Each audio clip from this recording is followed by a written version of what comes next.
urusaku rwazo rumena amatwi yanjye, kesha amahoro yanjye atwarwa n'ubusa pe, nkumva umutima wanjye udatuje namba. Nyamara Yesu yatubwiye twabazanya mu ijuru rye,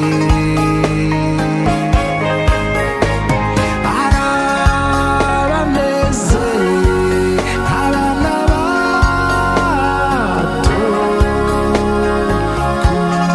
kuko imitima yabo ituje.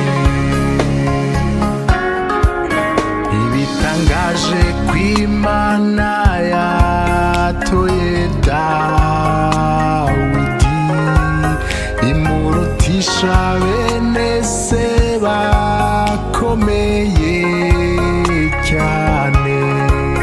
Imana ikunda kwikorera byose yonyine, izigera isangira icyubahiro cyayo. N'intambara zacu zose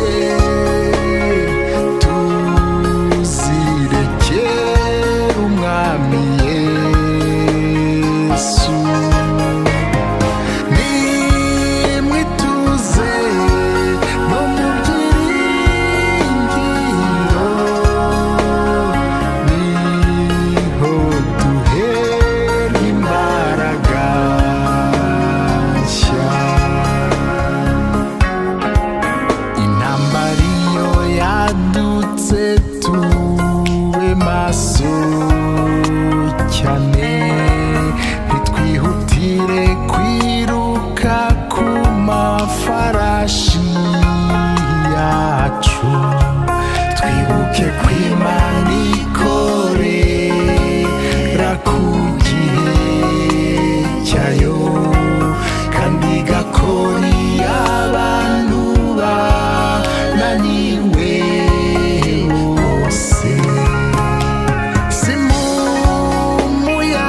bene data namwe bashiki bacu fasha akanya ko kubaramutsa mu izina ry'umwami wacu Yesu Kristo. Witeka yongere aduhane umugisha mu ijambo rye nk'uko twabimusabye ubushize ko yongera nabishaka kuri iki cyumweru kutwemerera gufatanya ijambo rye, gukomeza kwakira umutsima w'ubugingo azadukingurire none yabikoze. Cyubahiro nishimwe bimugarukire kuko asoza imigambi ye myiza hejuru y'abana be. Turacyakomeza ijambo rivuga ngo itorero ry'Imana nzima ni urwego rushyirwaho n'ijuru. Nous continuons la prédication qui est intitulée que l'Église du Dieu vivant est une institution divine. L'Église du Seigneur, l'Église du Dieu vivant, est un organe divin. C'est une institution divine. Torero ry'Imana nzima ni urwego rw'ijuru, ni urwego rushyirwaho n'ijuru.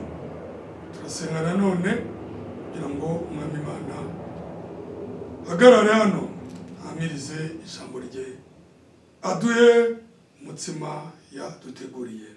Mwami wacu Yesu Kristo, kiza ubuntu n'imbabazi, nongeye kugushimira muri aka kanya. Mwami, ukorera igihe wadukinguriye umuryango mu gihe wowe wagennye kugira ngo kuri uyu muyoboro w'ikoranabuhanga ijambo ryawe rihamirizwe. Ni wowe uzi aho rigera, ni wowe uzi abaryumva, ni wowe uzi icyo ribamariye. Niyo mpamvu yewe ntacyo nshoboye ariko ushobora byose. Ijambo ryawe si imigambi yanjye, ijambo ryawe ni ibitekerezo byawe, ni imigambi yawe, n'ubushake bwawe, kandi iteka ubushake bwawe ubugenera abana bawe, uba ufite abo ushaka kubusohorezaho. Mwami, niyo mpamvu ngusabye ngo muri aka kanya uhagarare hano wiyamirize, kandi abana bawe ijambo ryawe rizageraho rizababera umugisha mu izina ry'umwami Yesu Kristo, amen. Mwami Imana aduhane umugisha. Turacyakomeza nk'uko twabivuze mu kanya kumva ijambo ritubwira ko itorero ry'Imana nzima ari urwego rushyirwaho n'ijuru. Continuons d'écouter la prédication qui nous montre que l'Église du Dieu vivant est une institution divine. Nanone turagaruka mu Bagalatiya igice cya mbere, ushize twakungikiye ku murongo wa 12, turakomeza ku murongo wa 13. Nous allons encore lire dans l'épître aux Galates, chapitre 1er. La fois passée, on avait clôturé au verset 12.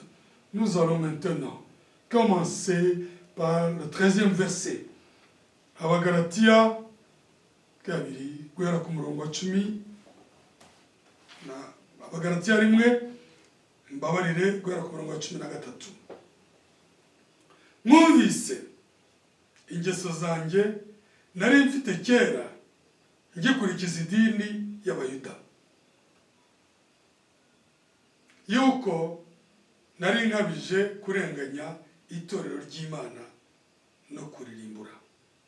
Lisons Galates 1er, verset 13. Vous avez su, en effet, quelle était autrefois ma conduite dans le judaïsme, comment je persécutais à outrance et ravageais l'Église de Dieu. Hano nyine Paulo arimo gutanga ubuhamya bw'ukuntu Imana yamuhamagaye. Hari ikintu yerekanye, aravuze ati mwumvise ingeso zanjye nari mfite kera nkurikiza idini ry'Abayuda, yuko nari nkabije kurenganya itorero ry'Imana no kuririmbura. Idini ry'Abayuda ntabwo ryari idini ribonetse ryose, ryari idini ryemewe n'igihugu cyose cya Isirayeli, rifite imizi mu mateka yabo, ntawari kurihakana, na Pawulo yumvaga ko ari mukuri, uwitwaga Sawuli. Ariko arimo kuvuga ngo mwumvise umuhate wanjye urengeje urugero, noteza itorero ry'Imana. Galatiya 1:13, Pawulo avuzemo ibintu bibiri: hari idini ry'abayuda, hakaba n'itorero ry'Imana. Idini ry'abayuda ni idini ry'abantu, itorero ry'Imana ni itorero ry'Imana. Nibyo yari yavuze ku murongo wa 11 n'uwa 12, wenda mbibukije ngo bene data, ndabamenyesha yuko ubutumwa bwiza navuze atari ubw'abantu. 12, kuko nanjye nabuhawe n'umuntu, kandi sinabwigishijwe n'umuntu, ahubwo ni Yesu Kristo wabumishuriye. Amanutse kuri 13 atangira guhamiriza, yibutsa abamuzi umwete yari afite n'ububasha yari afite ahabwa n'abakuru b'idini y'abayuda bwo gutoteza itorero ry'Imana nzima, bwo gutoteza itorero rya Yesu Kristo, ko nari ngamije kurenganya itorero ry'Imana no kuririmbura. Ariko itorero ry'Imana ntawarishobora, itorero ry'Imana ntawaryirukaho ngo ribuze urugendo. Itorero ry'Imana ni urwego rushyirwaho n'ijuru. Par son 13e verset de l'épître de Galates au chapitre 1er, l'apôtre Paul ici il distingue deux choses. Il y a l'église du Dieu vivant et il y a le judaïsme. Le judaïsme, c'était une église humaine, des hommes, des Israélites, une église officielle, agréée, une église qui n'était pas n'importe laquelle, une église que tout juif était supposé, à laquelle tout juif était supposé d'adhérer, une église à laquelle tout juif qui se respecte devait adhérer, une institution humaine qui était forte, agréée, officielle en Israël. Mais cela n'a pas empêché d'appeler ses serviteurs, d'appeler les élus et de leur montrer quelle est l'église du Dieu vivant, quelle est la voie correcte qui est conforme à la pensée de Dieu. Ibyo ntibyabujije Imana nubwo idini y'abayuda yari ikomeye cyane, izwi, yemewe, ari idini y'abasogokuruza, ntibyabujije Imana gusohoza imigambi yayo no guhamagara abana bayo n'intumwa zayo kugira ngo itangire itorero ryayo, ari ryo twise itorero ry'Imana nzima. Na n'ubu amadini akomeye arahari, na n'ubu amadini afite amateka arahari. Nibyo mujya mwumva mu mvugo isanzwe no mu bitangazamakuru no ku maradiyo, mujya mubyumva ngo amadini n'amatorero. Amadini ni aya kera yashoye imizi, yemewe n'abantu benshi. Amatorero ni utundi tuvuka mu mfuruka, natwo dusenga.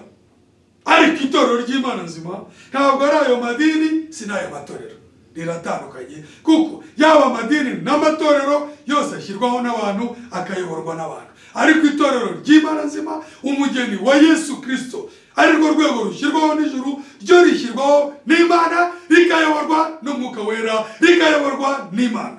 Muri iryo torero nta muntu utanga akazi, nta n'umuntu wirukana abantu mu kazi. Mu itorero ry'Imana nzima hakora impano zayo, hagakora ubukozi bwayo uko Imana yategetse kugira ngo iyobore itorero ryayo. L'église du Dieu vivant est une institution. Étant une institution divine, il est conduite par Dieu lui-même. Il y a des églises officielles, ce qu'on appelle les grandes églises, historiquement reconnues, agréées humainement. qui ont une histoire bien connue, les églises officielles. Il y a aussi les petites églises, qu'on appelle les églises, entre guillemets, évangéliques. Des mouvements religieux qui naissent par-ci, par-là. Que ce soit ces grandes églises, que ce soit ces petites églises qui naissent chaque jour, tout cela, ce sont des œuvres humaines, fondées par les hommes, dirigées par les hommes. Mais l'Église dit Dieu vivant, elle n'est pas nouvelle. On ne peut pas dire que les grandes églises des hommes sont plus anciennes que l'église de Christ. L'église du Seigneur prend sa naissance à Jérusalem le jour de la Pentecôte. Elle est la plus ancienne que l'église catholique romaine. Elle est la plus ancienne que toutes les églises évangéliques. C'est l'église du Seigneur, authentique. Elle n'est pas reconnue par le monde, mais les enfants de Dieu discernent son corps de Christ. Itorero ry'Imana nzima. Ntabwo ari rishya. Itorero ry'Imana nzima ryavutse ku munsi wa Pentekote. Umwuka wera amanutse. Petero niwe watangiye kubwiriza icyo kibwirizwa. Abantu 3,000 barizera. Itorero rya Yesu Kristo riravuka. Ryari ryabanje rijwe no guhamagarwa kw'intumwa. Niryo Yesu yamenewe amaraso. Ubwo aragaruka ngo ariyobore. Kuko yari yavuze ngo ntimubabazwe nuko ngenda. Ninagenda umwuka wera nazaza. Ku munsi wa Pentekote ryavuzwe ryaratashye. Umwami wabambwe akazuka akazamuka mu bwiza aragaruka mu mbaraga z'umwuka wera ayobora itorero rye. Kugeza na bugingo n'ubu aracyariyobora. Arahari. Le Seigneur Dieu, le Seigneur Jésus-Christ, qui est mort pour son Église, qui est ressuscité, qui a été glorifié, enlevé, il est descendu dans son Église par le Saint-Esprit le jour de la Pentecôte pour diriger l'Église qu'il avait sauvée, pour diriger son Église qu'il avait commencé. Il est toujours présent. Il n'est pas remplaçable. Il n'y a pas de vicaire de Jésus-Christ. Il est là. Il n'a pas de remplaçant. Il n'agit pas par délégation. Il agit directement à travers ses membres. Umwami wacu Yesu Kristo ntabwo akora dahari. Akoresha ingingo z'umubiri we ariho terero rye ariko abahari ari muzima. Nk'uko ijambo ry'Imana ribivuga uko Yesu Kristo yarari n'ubu niko ari kandi niko azahora, tel que le déclare la parole de Dieu en Hébreux 13:8. Jésus-Christ étant le même hier, aujourd'hui et éternellement. Yesu Kristo uko yarari atangira itorero rye n'ubu niko ari akiriyobora niko azahora kugeza rizamuwe jusqu'à l'enlèvement. Le même Seigneur est toujours présent. Il agit à travers les membres de son corps. Turasoma umurongo wa 14. Kandi narushije benshi no mu bwoko bwacu tungana gukurikiza idini y'Abayuda kuko nabarushaga kugira ishyaka ry'imigenzo twahawe n'abasogokuruza. Verset 14. Et comment j'étais plus avancé dans le judaïsme que beaucoup de ceux de mon âge et de ma nation, étant animés dans un excessif pour les traditions de mes pères.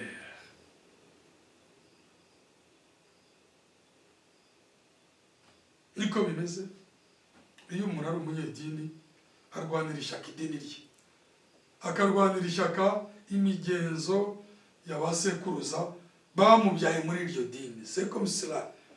Quand quelqu'un est religieux, il est zélé pour son église et l'église de ses parents. Il sait que il doit servir cette église-là. Nous tous, nous étions comme ça. Mais au moment voulu, quand le Seigneur l'a voulu, il nous a arrachés des liens, des dénominations. Notre twese, umuntu yari afite idini arwanira ishyaka. Ariko umwami Imana igihe kigeze mu bushake bwe aratwarura, aratwishurira nk'uko yishuriye Sawuli mu ijambo rye ry'umwimerere, kugira ngo tuve mu ngoyi z'imihango y'abantu twizere ijambo rihishuwe, ijambo rizima. Il nous a délivrés des liens, des traditions, des enseignements humains, pour qu'il puisse nous donner sa parole, puisse se révéler à nous à travers sa parole révélée, la parole qui libère. Yatuvanye mu ngoyi z'inyigisho z'abantu ngo aduhishurire ijambo ribohora. Niyo mpamvu umwami wacu Yesu Kristo yabwiye abantu ati muzamenye ukuri kandi ukuri kuzababatura. C'est pour cela que le Seigneur a dit aux hommes, vous connaîtrez la vérité et la vérité vous affranchira. Cela a été écrit dans Jean chapitre 6. Je byanditse muri Yohana gatandatu, muzamenye ukuri kandi ukuri kuzababohora. Imihango y'idini, inyigisho z'abantu ziraboha, ariko ijambo ry'Imana rihishuwe rikabohora. Murongo wa 15. Ariko Imana yantoranyije nkiri mu nda ya mama, impamagara ku bw'ubuntu bwayo. 16.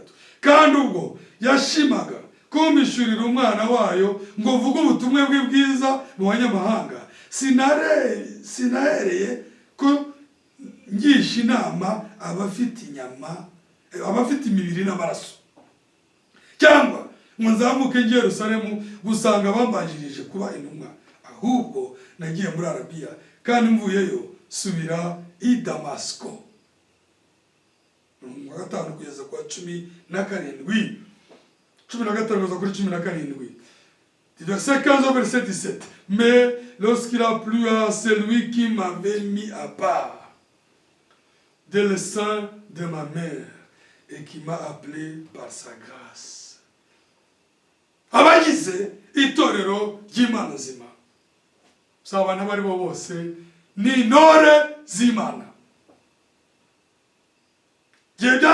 Mais lorsqu'il a plu à celui qui m'a mis à part dès le sein de ma mère,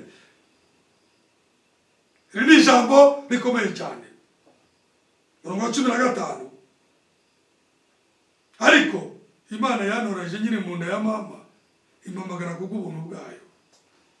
Comme je français no bivuga neza. Mais ariko lorsqu'il a plu, mu gihe gikwiriye, binejeje à celui qui m'avait mis à part. Ariko mu gihe gikwiriye binejeje uwandoranije akanshyira ku ruhande. Dès le sein de ma mère, kuva nyiri mu nda ya mama yarandeganirije kunyereka. Et qui m'a appelé par sa grâce, kandi akampamagara ku bw'ubuntu bwe. Verset 16. De révéler à moi son fils, kugira ngo ahishure muri jye umwana we, enfin que je l'annonce parmi les païens, kugira ngo mubwirize mu banyamahanga. Aussitôt je ne consultais ni la chair ni le sang. Ngo igihe kigeze bitewe n'ubushake bw'uwandoranije nyiri mu nda ya mama, akampishurira umwana we kugira ngo muhamirize mu mahanga, sinagishije inama inyama n'amaraso. Ubutumwa bw'idini bw'abayuda yavugaga mbere yarayobowe na kamere, ariko igihe kigeze yamutoranije ikamwihishurira, abwiriza Kristo Imana yamuhishuriye atabajije inyama n'amaraso. Niyo mpamvu ntabwo yari kujya kubaza abantu atari bo bamwishuriye, ntabwo yari kujya kubaza abafarisayo kuko arabizi neza ko iyo myizerere batayemeraga. Ntiyari no kujya kubaza ndetse n'abamubanjirije kuba intumwa, niko avuga ngo nabo se nagiye kubabaza, nahise numvira Imana njya muri Arabiya. Il n'a ni consulté son ancienne église, parce qu'il savait que son ancienne église n'acceptait pas la foi qu'il avait reçue.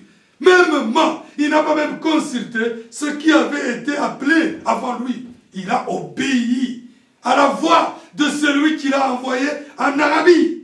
Et il a servi le Seigneur. Itorero ry'Imana nzima rigendera ku mabwiriza y'ijuru. Mu bwenge Pawulo agihura n'inkingi y'umuriro akimara kubatizwa, Imana ikamutuma muri Arabiya, yari kubanza akavuga ati reka njye kubaza abayobozi b'itorero, cyangwa abayobozi b'itorero bari kuvuga bati wa musore we ko ari ukizera, ninde waguhaye wagusengeye, ninde wakubwira ngo ujye kuvuga ubutumwa?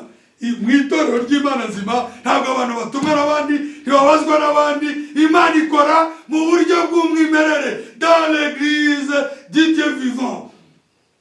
Cette église-là n'est pas conduite à travers les consultations humaines. Paul akimara kwizera, Imana yahise imushushubikanya imutuma muri Arabiya. Nyuma y'imyaka ingahe 14 ngira ngo niyo yongeye kubonana na ba Petero na ba Yakobo na ba Yohana. Abamirije ijambo abwiriza asanga ni 100% birahura. Ntibamutegekaga, ntiyabategekaga. Niyo mpamvu mu gihe Petero yashatse kugoreka ijambo, Pawulo yaramucyaje. Umwana w'Imana, umugaragu w'Imana, abategekwa n'ijuru. Mu itorero ry'Imana nta nzego z'imiyoborere y'abantu zihaba. Dans l'église du Dieu vivant, le Seigneur est autonome. Il agit à travers les organes de son corps. Et il agit librement. Et il agit comme il veut, à travers les dons qu'il donne. Il n'y a pas de système hiérarchisé. Il n'y a pas de hiérarchie. Muitorero ry'Imana nzima ngo musenyeri, padiri mukuru, kugera ku badiyakoni, ngo umwarimu, abategekwa n'abantu, urwo ruvange ruri mu madini y'abantu. Ariko mu itorero ry'Imana nzima ijuru niryo riyobora, kandi buri muntu wese afata umwanya we. Dans l'église du Dieu vivant, puisque cette église est une institution divine, c'est le Seigneur, c'est le royaume des cieux qui dirige, c'est le ciel qui dirige son peuple. Et chacun, selon les dons qu'il a reçus. Buri wese mu ngingo Imana ikoreramo, akorera mu mbago z'Imana yahawe. Garagu b'Imana mu mubiri wa Kristo, bana b'Imana mu mubiri wa Kristo, n'ingingo z'umubiri ntibasunikana, ntibabyigana, kandi nta ushyira undiho agahato. Buri wese ni umugaragu wa nyiraryo. Dans l'église du Dieu vivant, il n'y a pas de chaos, il n'y a pas de système hiérarchisé. Chacun agit selon le don qu'il a reçu. Il n'y a pas de désordre. Dans l'église du Dieu vivant règne l'ordre le plus correct. Nubwo bimeze bityo, aho Imana iyobora, aho Imana iganje ntihaba umuvurungano. Mu itorero ry'Imana nzima, nubwo abantu atari bo bategeka mu buryo bw'umubiri, nibo hambere hari gahunda yuzuye. Iyo hari ukumvira uwo mwami w'amahoro, mu itorero ry'Imana nzima buri rugingo rufite umudendezo mu mpano zarwo, mu mwanya warwo, bityo hakaba icyo bita kuzuzanya. Dans l'église du Dieu vivant, puisque le Seigneur de paix est lui qui règne. Dans l'église du Dieu vivant, il y a la paix. Et chacun, membre, respecte sa place. Il y a ce qu'on appelle l'harmonie divine. Hari uguhuza ko mu ijuru, kuko hataba gusunikana. Il n'y a pas de bousculade humaine. Chaque enfant de Dieu est animé d'un esprit de crainte de Dieu. Buri mwana w'Imana, buri mugaragu w'Imana aba yubaha, ayobowe no gutinya Imana, no kutarenga imbago z'impano Imana yamuhaye. Uwo ni umugisha w'Imana, Imana yaduhaye. ushobora kuvuga nka Dawidi ngo hahirwa ihanga Uwiteka abereye Imana. Ça c'est une grande bénédiction que notre Père Céleste nous a donnée, que d'être dans sa maison. Mwamikazi w'Isheba yageze kwa Salomo, urusengero rw'Uwiteka kwa Salomo ahari ubwenge. Mwibuke ko Imana yigeze kwemerera Salomo ko yasaba icyo ashaka cyose, aravuga ati ubwenge kuko umurimo wawe ni munini njye ni muto, kugira ngo ushobore gukora icyo wampamagariye. Imana iranezerwa cyane, iravuga ngo ubwo utansabye ubutunzi ntusabe ibyo kwinezeza, ukansaba ubwenge n'ibyo utansabye ndabiguhaye. Imuha n'ubuhanga, ubwenge n'ubuhanga, imuha n'ubumenyi, imuha n'amatungo n'amazahabu n'ibintu byinshi. Mwamikazi w'Isheba wageze aravuga ngo hahirwa abagaragu baba mu nzu yawe. Nanjye muri aka kanya nshimiye Imana mvuga ngo nka Dawidi ngo hahirwa ihanga Uwiteka abereye Imana. Turahirwa twebwe abagaragu bari mu rugo rwa Yesu Kristo, kuko niwe mwami w'abami. Mwamikazi w'Isheba yarumiwe, yaratangaye ko mu rugo rwa Salomo hari gahunda, hari ubwenge buhanitse. N'ubu mu nzu y'Imana, mu ihanga ry'Imana nzima, hari ubuhanga, hari ubwenge, hari gahunda. Hahirwa abagaragu barubamo, barahirwa abana b'Imana bari mu itorero ry'Imana nzima. Au temps de Salomon, le Seigneur était avec lui. Il lui avait donné une opportunité de demander ce qu'il veut.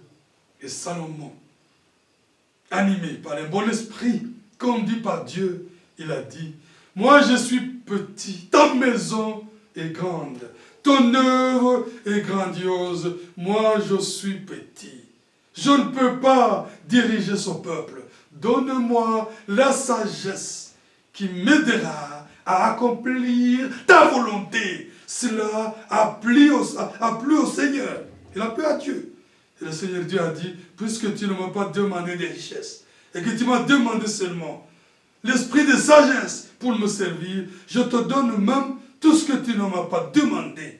Aucun roi sur la terre ne sera riche comme toi. Aucun roi ne sera comme toi. C'est ainsi dit le Seigneur. Seigneur l'a béni.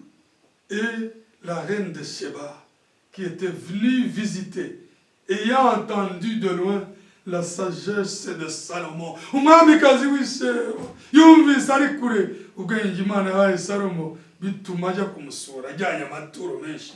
Ahageze aratangara. Quand elle est arrivée, elle fut éblouie, voyant l'ordre qui règne chez Salomon. Comment l'œuvre de Dieu est ordonnée. Ordonnée par Dieu. La reine de Sheba a déclaré, a dit: heureux les serviteurs de ta maison. Mwamikazi w'Isheba abonye imikorere y'Imana mu rugo rwa Salomo, mu itorero ry'Imana nzima, mu bana bayo, mu ihanga ryayo, aratura aravuga ati: hahirwa abagaragu baba mu nzu yawe, bayoborwa nawe. Nanjye ndavuze ngo hahirwa abana b'Imana turi mu itorero ry'Imana nzima, tuyoborwa nayo. Umuyaga w'ubuntu, akayaga k'amahoro mu mataba y'ijambo karahuha.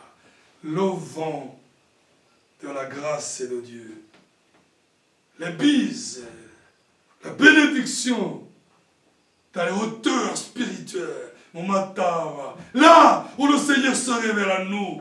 Imana yatuzamuye mu mataba y'ijambo, misozi akayaga kabungira ahegutse, mu mataba yo kwishyurirwa kayaga karahuha, mahoro agahinda. Abana b'Imana bagasingiza data, bagasingiza umukiza wabo. C'est la hauteur spirituelle, là où le Seigneur enlève, là où le Seigneur prend ses enfants, les grands aigles, prend les hauteurs dans la parole et bénit son peuple. Et le souffle de vie, Le vent de la grâce souffle, le vent de la paix, là où les enfants de Dieu se sentent bénis. Aho abana b'Imana baherwa umugisha mu kirere cyiza cyo guhishurirwa mu mataba y'ijambo. Katubisome mu Efeso 1:3. Umuntu yagira ngo amataba ntabwo abaho. Nous lisons cela dans Ephésiens chapitre 1er verset 3. Ephésiens chapitre 1er verset 3.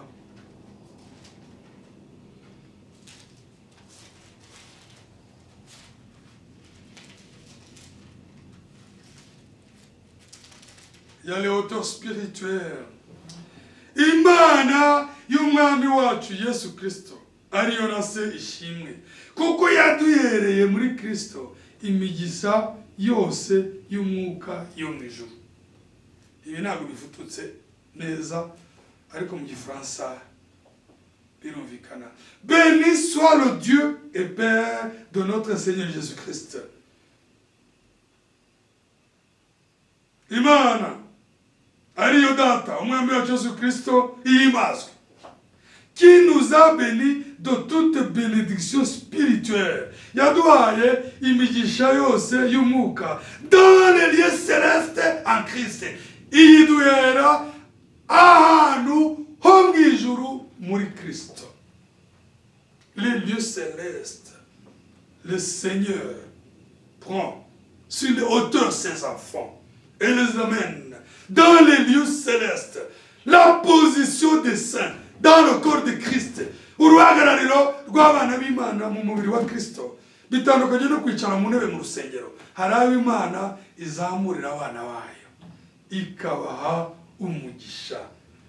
Niho nise mu mataba y'ijambo, mu misozi miremire, aho umuyaga w'ubuntu bw'Imana uyunguruye uhuha.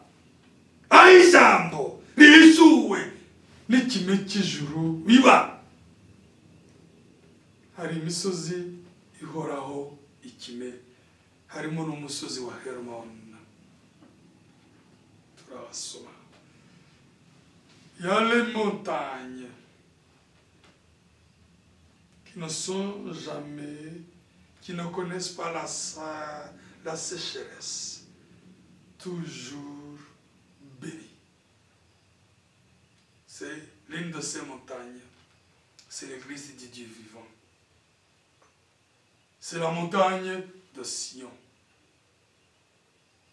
Imwe muri iyo misozi ihorana ikime gitoshye ni umusozi w'Isiyoni, ni umugeni wa Yesu Kristo, ni iri torero ry'Imana nzima.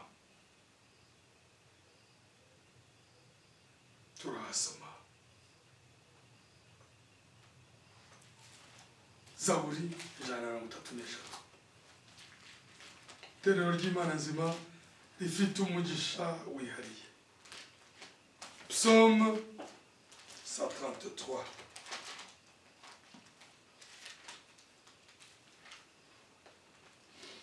Zaburi 133.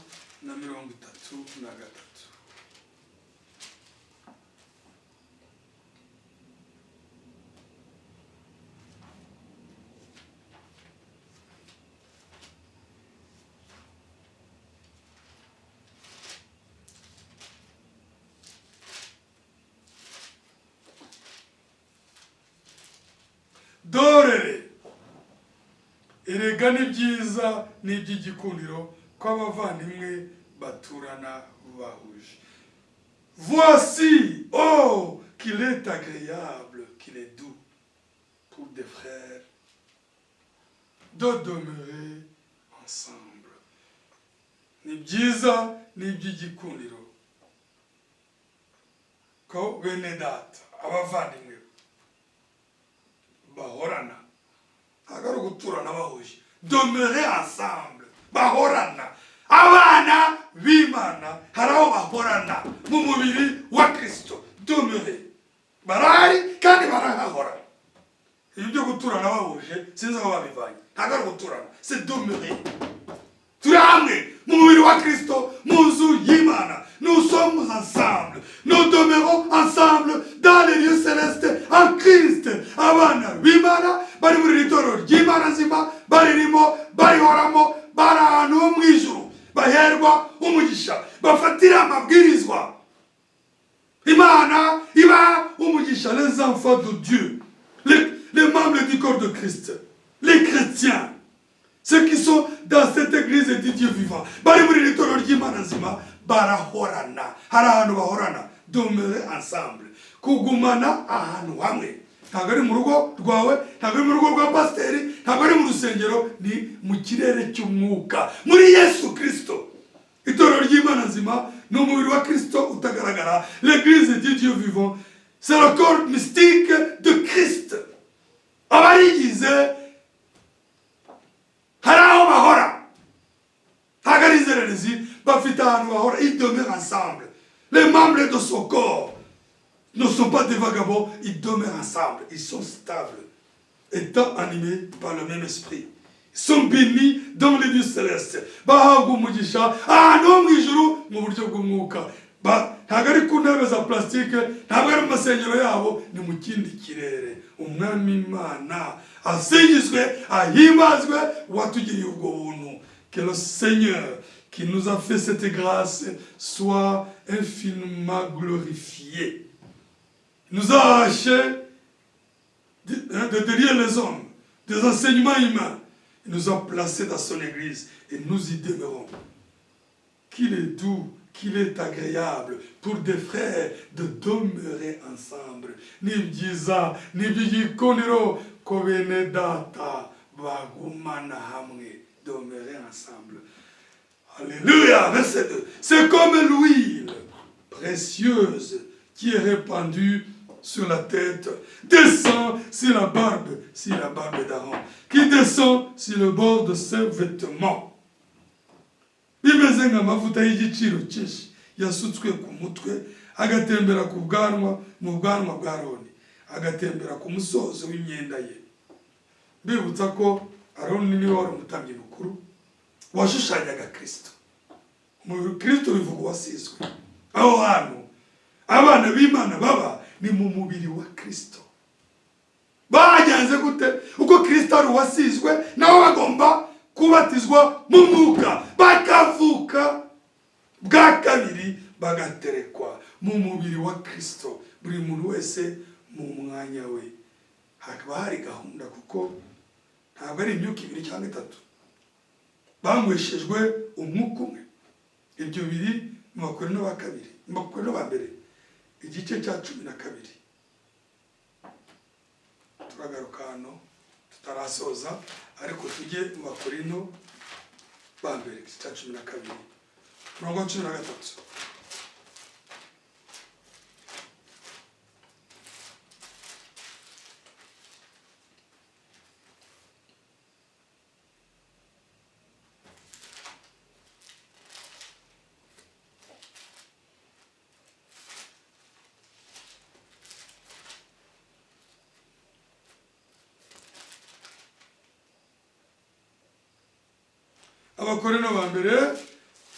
Corinthiens chapitre 12 verset 13.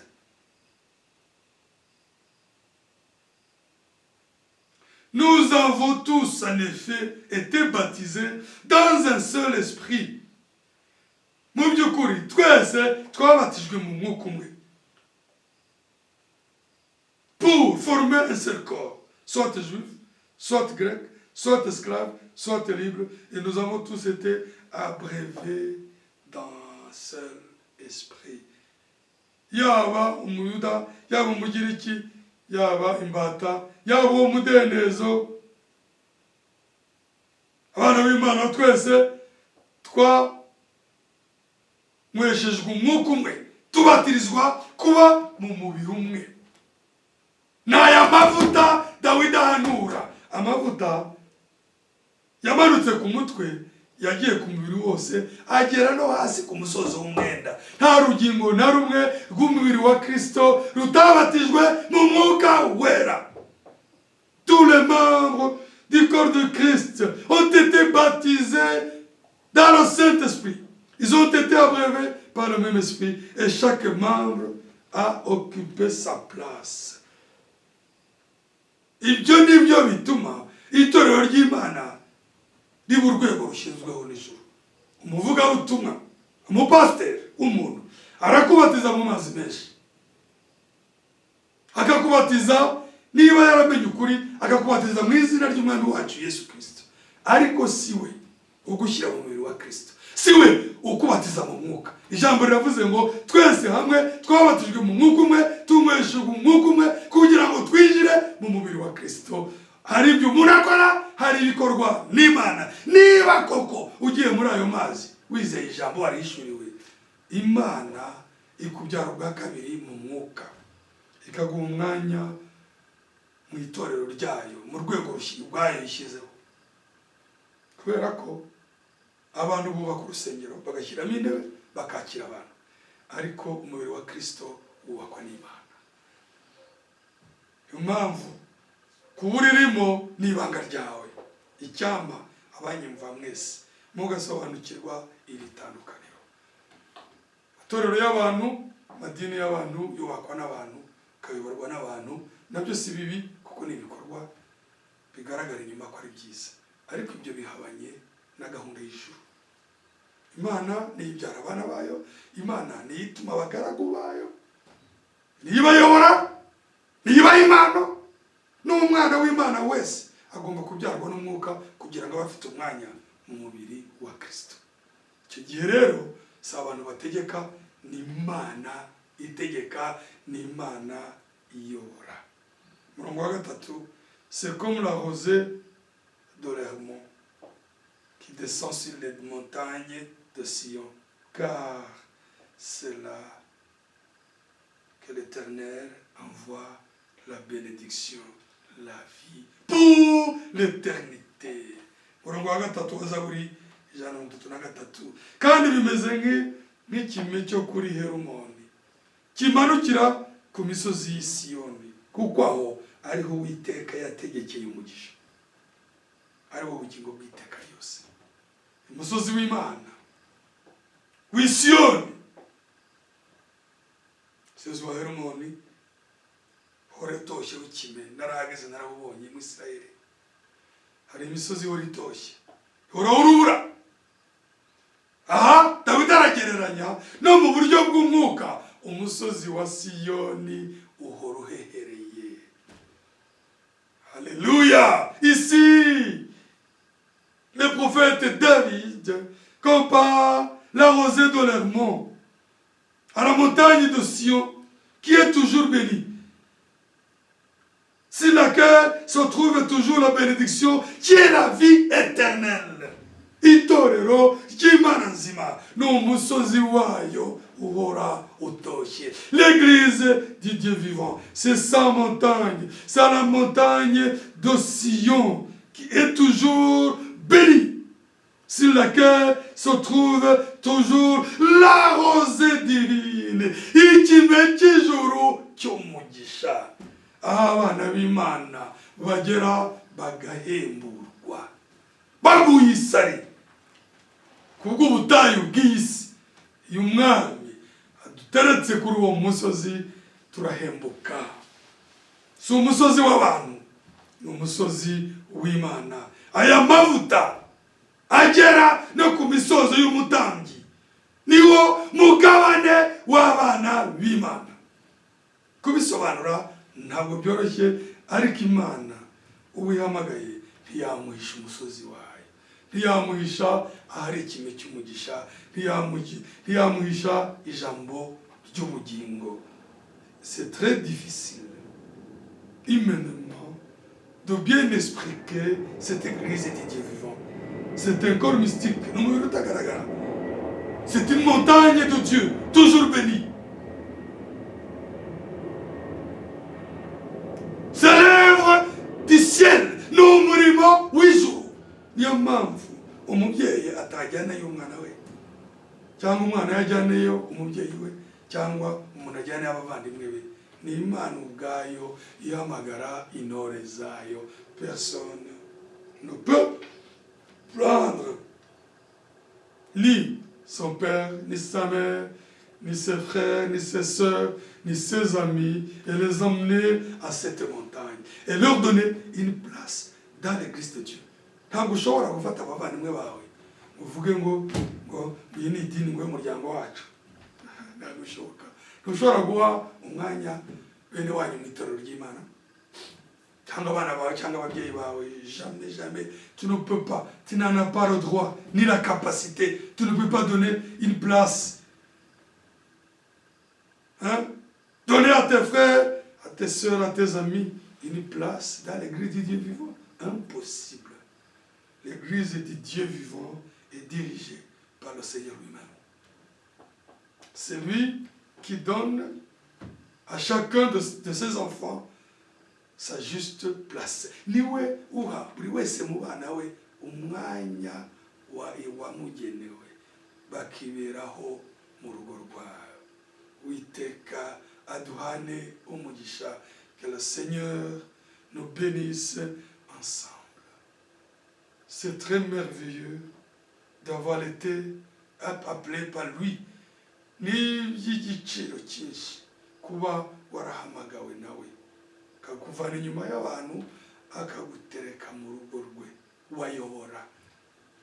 C'est une grande bénédiction pour avoir été appelé, choisi par Dieu, arraché par sa main de derrière les hommes, de lier des enseignements humains et d'être placé dans la maison de Dieu. N'umugisha ukomeye cyangwa wakiriye ijambo wese Imana ikabimusohoreza. Puisse le Seigneur bénir chacun qui a écouté et reçu cette parole, à qui s'est révélé, pour qu'il puisse être dans sa maison. Mana iduhane umugisha mu izina ry'umwami wacu Yesu Kristo. Turasubikira hano naho ubutaha dusenge. Mwami wacu Yesu Kristo, mukiza w'ubuntu n'imbabazi, kuba mu rugo rwawe ni umugisha, kuba mu itorero ryawe ni umugisha, kuba mu mubiri wawe ni umugisha mwami, kuko niho wageneye ubugingo budashira n'ikime kidakama. Mwami, inyigisho ni nyinshi, amatsinda y'abasenga aranyuranye, amwe yitakomeye andi akitwa yoroheje, ariko mwami urugo rwawe ni rwiza.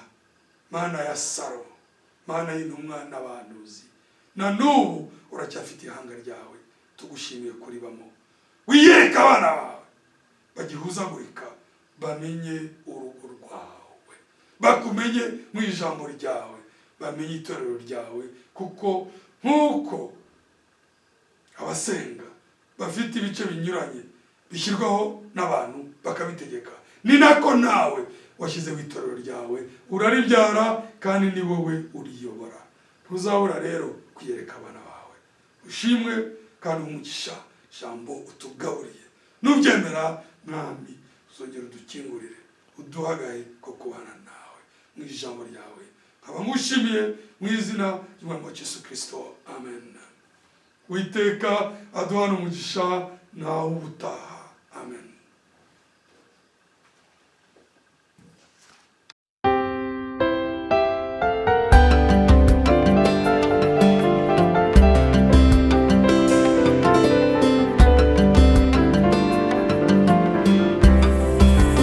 Isezerano ryawe ryiza mwami Yesu ryo kunjyana mu ijuru ndaryizera rwose. Natangiye urugendo rwo kunjyana iwacu, ariko intege nke zanjye zirangoye mwami.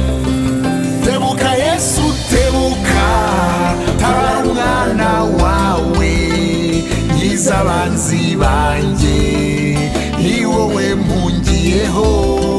Bera ingabo mukiza, bera inkingi mwami, ukuboko kwawe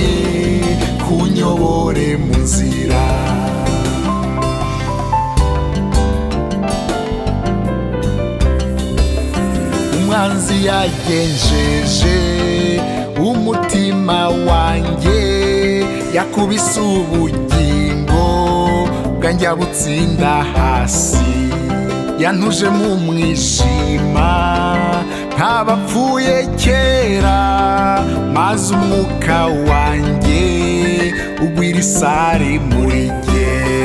Komeza mwami komeza ubugingo bwanjye, ubuntu bwawe busaga bushoboza urugendo. Nzamuye amaboko yanjye yateze hejuru, guhera mu gitondo mbona imbabazi zawe.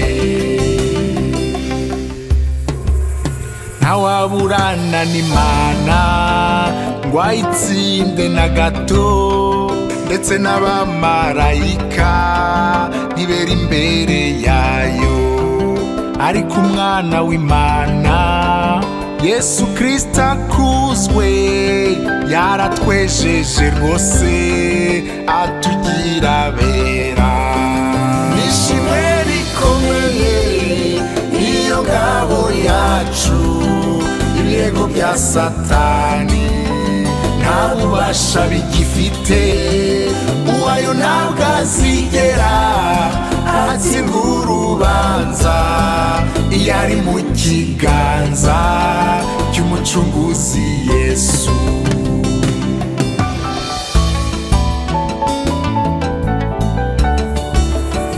Kubw'izina ryawe n'amaraso yawe, udushoboze kugera mu ijuru kwa Data. Twarakwizeye Yesu, ahasigaye nahawe, ni wowe mucunguzi wa bugufi wacu. Ntabwo ubutumire bwawe babura babwitaba, ngwino Yesu utware ibimuga nkanjye. Ntabwo ubukwe bwawe bwabura umugeni, ngwino Yesu utware abo wacunguye. Ntabwo amazu yo mu ijuru yabura abayaturamo, ngwino Yesu utware abagaragu bawe. Ntabwo ijuru rya Data yabura abarijyamo, ngwino Yesu utware abawe Maranatha. Ntabwo ijuru rya Data yabura abarijyamo, ngwino Yesu utware abawe Maranatha. Ngwino Yesu utware abawe Maranatha. Ngwino Yesu utware abawe Maranatha.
baga